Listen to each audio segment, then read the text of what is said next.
السلام عليكم ورحمة الله وبركاته. اليوم يا اخوان جيناكم فيديو جديد لشجر الرمان. برضو قبل حوالي سنة حطينا شرايح ثومة في الشقة هذه،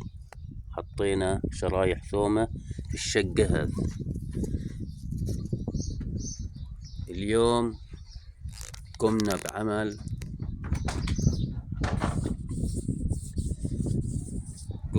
برضو ثومة في نفس كل ساق لحاله عشان العلاج يكون أقوى.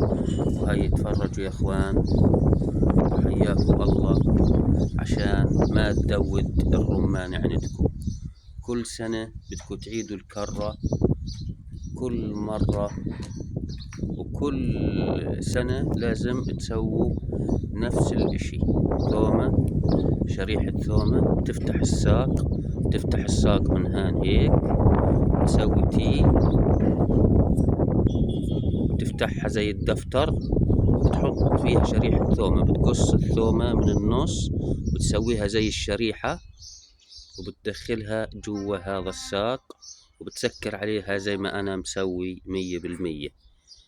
ما كانش معاي وقت كويس، كان سويت لكم فيديو أورجيكم كيف فيه. وسويت قبل حوالي سنة، ركبنا التحتة، ورجيتكم كيف بنسوي الشريحة. بنفتح الشجرة زي الدفتر، زي كأنك بدك تركب أي إشي، بدك تركب توتة، بدك تركب أي حاجة بتركبها كذلك الأمر، وإن شاء الله خير. بقت الشجرة عندي قبل سنة ونص أو سنتين، بقت الحبة تفتح لما يصير فيها عرق الحلا، تفتح ويأكلنها الدبابير والنحل.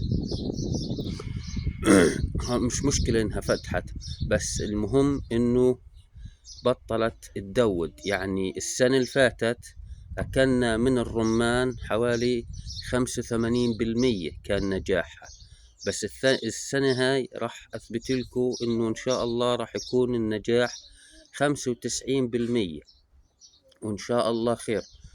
والإنسان بتعلم، والحياة مدرسة، والإنسان ما ييأسش، لازم الإنسان يظل يجرب لما إنه يصل لنتيجته.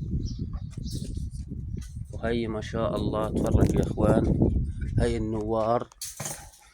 النوار ما شاء الله بلشت تتنور. الشجرة بتضحك يا إخوان، ما شاء الله. هاي عليه كل ساق، كل جدع أو كل ساق، كيف ما تسمونه، يعني كيف ما تسموه انتو. هاي كل ساق عليه ثومة. السنة سويت لها كل ساق أو كل جدع عليه ثومة. هاي تاع السنة اللي فاتت، هذا تاع السنة اللي فاتت، حطيته على القرمية مباشرة من تحت. السنة اللي فاتت، السنة سويته هان الثومة، شرايح ثومة. وهي هذه كذلك الأمر. يعني أنا عندي 3 شجرات نفس الإشي سويت عليهن. هي